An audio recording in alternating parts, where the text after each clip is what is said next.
Hi, my name is Michael, and I'm going to be talking about episode 14 of Twin Peaks: The Return, and I was really happy with this episode. And I thought it was absolutely fantastic. There was no Dougie in this episode, I gotta mention, which, was something I thought was great. We were entirely pretty much in Twin Peaks or in the Pacific Northwest region throughout it. It began by learning the origin of the term Blue Rose, and we hear Tammy and Gordon and Albert talking about this. And Albert mentions that the name Blue Rose comes from a bizarre incident in the mid 1970s when Philip Jeffries and Cole interacted with a woman who apparently shot and killed her identical double and said, "I'm like the Blue Rose." And the Blue Rose, as Tammy adroitly points out, is not something found in nature. There is no such thing as a blue rose. It's an artificial creation. It's something crafted. So is that referring to Doppelcooper as the artificial creation of the Lodge? Or does that mean that she's artificial in the sense that Dougie was artificial? I'm not quite sure what that means there, but it seems almost certainly Doppelcoop. But that was a really interesting, we're learning so much with these little tidbits of things and hints that have existed for a quarter century now in the movie are finally being explained, and I think that's amazing. I really like that, these seeds sown 25 years ago are coming to fruit right now. I think that's really interesting, and I really like that Tammy is becoming more a part of the team as we're gradually getting introduced to all of this, to this history of what's been going on in the Blue Rose inside the FBI for so many decades now. We also get a great scene where we see Gordon Cole have this bizarre black and white flashback where he describes a dream where he sees Monica Bellucci. Now, Monica Bellucci we knew was going to be on the show. I'm pretty sure she was on the cast list, but she's playing herself.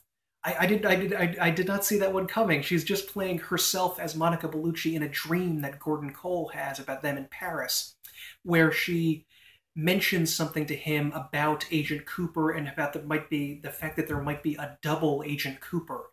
It seems really peculiar that he wouldn't have cottoned on to this much earlier, that there would be a duplicate Agent Cooper running around somehow, and that maybe he wouldn't have needed this dream or any of this to happen. He would have instantly known it.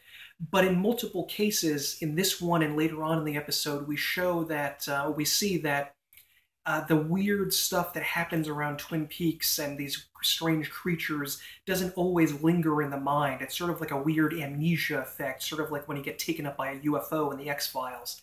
You don't quite remember everything that happened afterwards, so maybe that's why he needed to have his memory jogged about the whole thing. But they're learning more and more that there are two Agent Coopers, and that they're going to have to do something about that. And also, amazingly, we find out that Diane's half-sister is Naomi Watts, is Janie E. So that's pretty bizarre. I mean, I don't know how this happened, that apparently that somehow, I mean, I'm tempted to have some theories here, but I don't really know for certain, because if she's good, then maybe Janie was unwittingly used somehow by Evil Cooper to do all of this. Or maybe, it seems much more plausible that she's evil and that she was involved in using Janie E. and bringing Dougie into this group, and that's why they've been estranged for so long. It feels like it's going more and more each episode that she's evil. Although tragically, that's sort of undercut by the fact that that Diane rather just admits this. On the face of it, she just says, "Oh, by the way, and this is happening. This is what's going on," and she's my sister, and leads them right to them.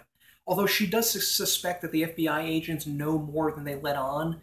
Maybe she's just trying to cover her bases and make it seem like she's a good person by revealing this information piecemeal, when it's already essentially just out in the open here. But it doesn't, I don't know. There's still a lot of hints that she's evil, and I'm really leaning towards that right now. I mean, I don't know how, it seems almost certain that she and Evil Cooper worked out some sort of deal where he would be involved with Janie and creating Dougie all those years ago, but we don't really know what's going to happen. We don't know. It's possible that Diane's not evil, but it really looks like that. After this all happens, thankfully the evil Deputy Chad is locked away in a cell. He's just been so obnoxious and unpleasant. I think we knew that was going to happen a long time now. And it's kind of weird that the way the show is structured, they show Chad being evil, and they show the other deputies not really liking him, and then they just instantly cut to him being arrested. There's no, like a standard show would have shown these guys investigating Chad or letting us know that they were investigating this dude or something was happening. But they just sort of excise this, this fairly large part of what could have happened, explaining, okay, Chad was doing this, he was evil, we're going to find him, and show them over a period of episodes gradually leading up to his arrest. They just sort of skip, like they just kind of cut out the middle third of the story arc of this guy, whereas, showing me evil, investigating his evil, then arrest. Now they've just investigated him right away. But that was a little weird, and it's a weird structure of the show. But anyway, I really loved the next sequence where they actually go up to this Jackrabbit's place that Bobby apparently visited with Major Briggs when he was younger, and this sort of magical place near his ranger station out there where he was doing something for the military, examining the strange messages coming from the woods around Twin Peaks. And it's a really good scene because they go deep into the forests of the Pacific Northwest, which are absolutely beautiful. There's a cool establishing shot with the fog, very Werner Herzog-like, rolling over the forest. It's really cool. I really love that. And they go up into this forest, and it's sort of dark and misty and shrouded in kind of a tenebrous atmosphere underneath the canopy of all the trees. It's really beautiful. I loved it.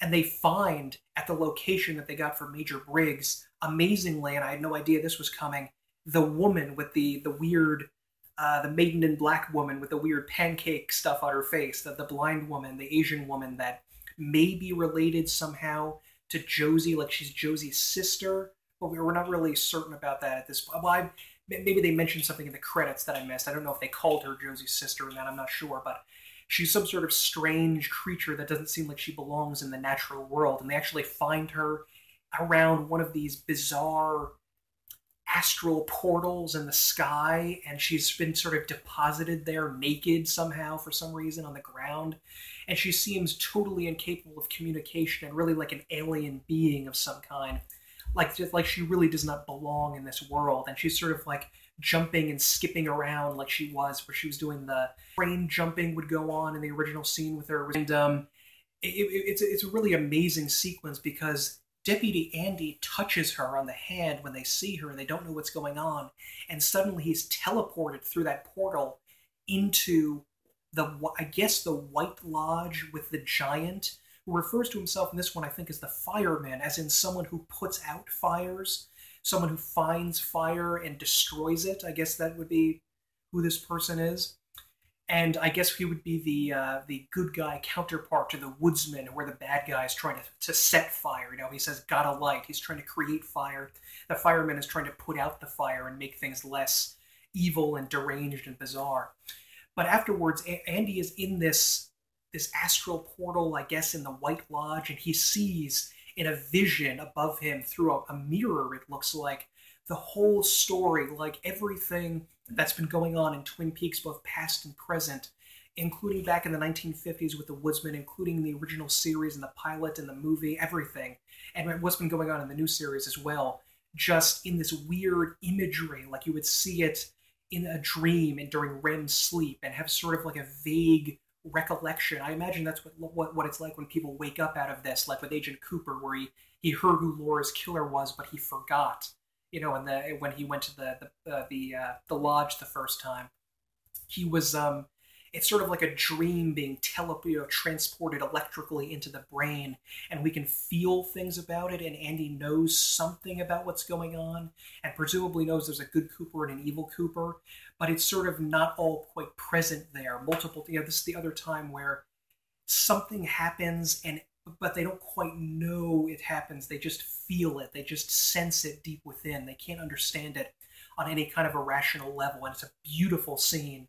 It's absolutely great, and it's full of the Lynchian weirdness I love, which frankly I'm not gonna apologize for this. I love it a lot more than the goofy humor stuff with Dougie. I'm sorry to say.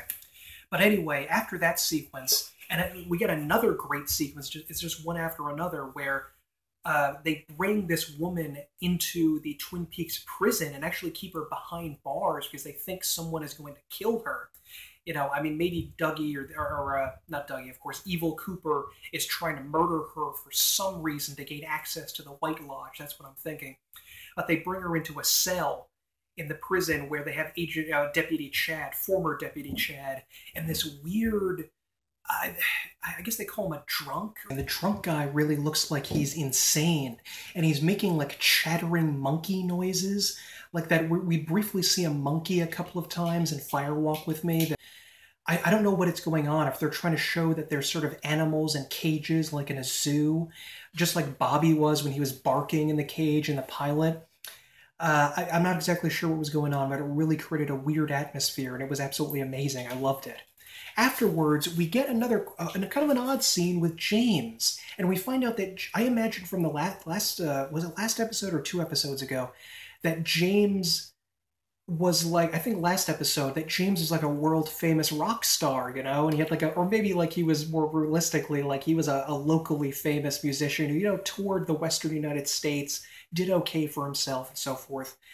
But he's actually a security guard, so his music career must be like something minor going on. We still don't know about a lot about his accident that he had, like a motorcycle accident, I guess, and hurt himself, and maybe he has a traumatic brain injury or something is wrong with him. And unfortunately, he's not the world-class musician I thought he was going to be, like a big rock star. He's a security guard, so maybe he's just trying to make it still, with his security, his music career, while supporting himself at a security guard job. And we get a very strange sequence where a British guy apparently got sucked into one of these weird lodge vortices and was told to put on a glove in order to give himself extraordinary strength in that hand and then go to Twin Peaks. So we're just going to have to wait until another episode, next episode, I guess, to see how that works out. Apparently having massive strength in his hand is going to be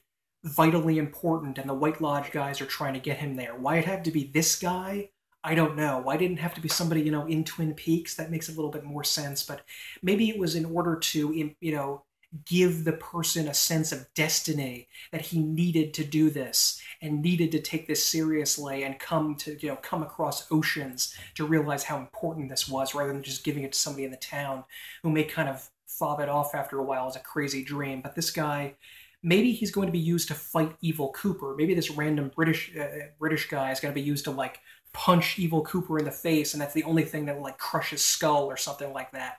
I don't know what's going to be happening there, but that's pretty. That was a weird little scene, a weird little story that he told, and that was, this is full of a couple of strange stories in this episode. It was kind of weird, and the end. I don't even know how to say this, but the last sequence before the customary send-off with music at the Roadhouse, the last sequence in this was of Sarah Palmer. And what the fuck was that? Was she always like this? Was she... Well, are we going to have to look at the old series in a completely different light now? Was she... What the hell happened? Sarah Palmer, Laura Palmer's mother, of course, goes into a bar to have a drink, apparently because she's out of vodka from the last episode that we saw. She pops into a bar to have a Bloody Mary. This creepy guy sits next to her and starts saying these horrible things to her, like he's going to rape her. And out of nowhere, she removes her face like Laura did in the first episode and reveals not a shining light of goodness beneath it, but sort of an evil mask of darkness and horror and teeth behind it. And she removes her face like a porcelain doll mask is removed, and there's this sort of void beneath it. And a horrible like tongue or mouth or like xenomorph mouth tongue thing zips out of her and rips this guy's throat out. What the hell was going on? Is she some sort of evil creature? Is she a monster? I don't know what the heck is going on. This was a great scene, though. I want to fight. Is she good? Is she evil or something? I can't imagine she's evil. She has to be good, right? But what was that horrible face monster thing? Has she been infested by something parasitic in the intervening time from the show till now in the 25 years? Was she always sort of dealing with this? Why is she doing the same thing that her daughter did? Does that have something to do with it? I don't have any answers, but I think that we're going to have a fun time finding out, because I imagine that she's been sort of, something is inside her related to her daughter, whereas daughter has something, Laura has something good and pure inside her her mother as something evil and wicked and horrible from the Black Lodge inside of her and doing something to her and making her capable of these evil acts. And I was totally sympathetic towards Sarah in the last few episodes, but now I don't know, something is going wrong there. And I mean, I can't imagine this has been going on all the way back to when Leland was around. I presume it happened after Laura and Leland died, but what happened and why? What went on with her that made her into this weird creature? Or was she always hiding something related to that? I don't know. We're going to have to find out about that. I would like to close this by talking briefly about the previous episode with Audrey Horne. It was called What Story Is That, Charlie? And in that episode, she mentions the story being the little girl who lived down the lane. Now, this is actually based on a book written in the 1970s by an author from Washington State. And it was made into a movie starring Jodie Foster, which I watched the previous week. And I thought that this movie actually was pretty bad, and Jodie Foster thinks so too, but never mind that. I was trying to find some sort of connection between that story and Audrey, but I really couldn't. The little girl who lives down the lane is about a young woman around the age of 13 whose father and mother are both dead, and she lives on her own in her own private little world, in her little kingdom, away from everyone else, and pretty sociopathically decides to destroy and actually poison and kill anyone that tries to interfere with her own private world and her own inner life that's preventing her from ever interacting with anyone outside of that life. She wants to stay claustrophobically in this little house and interact with the world in no way at all, or she'll be, she says she can't trust anyone and she doesn't want to play anyone else's game. I couldn't really find any similarities between that and what's going on with Audrey, so maybe we're going to have to wait until we know a little bit more about that to know what linkage there could be. Or maybe Audrey is just saying that she's willing to stay cloistered in her own tiny little head, maybe because she's still in a coma, or maybe because she's still, she's afraid about going outside because of drug use, or because she has a brain injury or something like that, or she's mentally ill. She has the emotional problems that run in the family. Maybe she's saying that she's afraid of going outside and she's willing to kill or destroy anyone that tries to bring her out of this world, this sort of hermetically sealed house that she's locked herself into and seems strangely immobile within and can't leave. I mean, we don't really know that, but if anybody has read the book, The Little Girl Who Lived Down the Lane by, I forget the author's name, I'm going to put it up here though on the screen. Please tell me if you've read it and if you can find any traces of similarities in there. The only thing I saw in the movie was, again, that theory about the cloistered inner world, and also a weird line that they mentioned a couple of times about her evil mother having bright red fingernails, and we saw those brightly colored fingernails on Diane. I don't think that's related, but if anyone has read the book and has any theories, please tell me in the comments below. I want to know about that. And tell me what you thought of this episode. If you loved it as much as I did, if you loved that they were linking all of the weird stuff going on with the woodsman in the 1950s and the strange Asian woman with the stuff on her face, the blind woman, and what's been going on with that.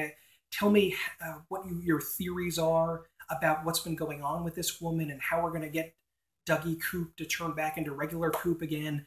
And please like this video if you liked it. Please subscribe if you want to see more of my content about Twin Peaks. I'm going to be posting some videos up here about me talking about Twin Peaks and my character breakdowns and other episodes that I've broken down on the new series.